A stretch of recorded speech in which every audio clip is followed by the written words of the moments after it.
Pinamaka.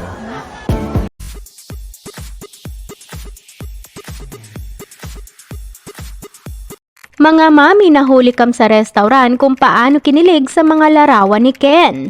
Nakakatuwa ngang makita ang mga nanay na ito sa restaurant na masayang nag-uusap at nagtatawanan habang tinitingnan nila ang mga gwapong video at larawan ni Ken sa phone. Mapapansin sa may-ari ng video na tila gusto pang kumanta at sumayaw ng isang nanay na nakasuot ng pulang sando. Ayon naman sa pabirong caption ng netizens na kumuha ng video, kilig na kilig si nanay kay Philip. Paano ba yan girls? Pagbigyan nyo na si nanay, priority line na yan.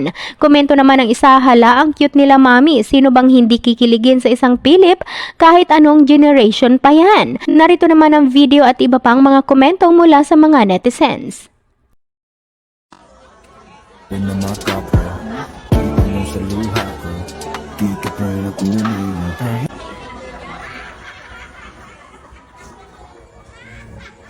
Wagpo Magdalena Priority Lane Kokeo Sa Culture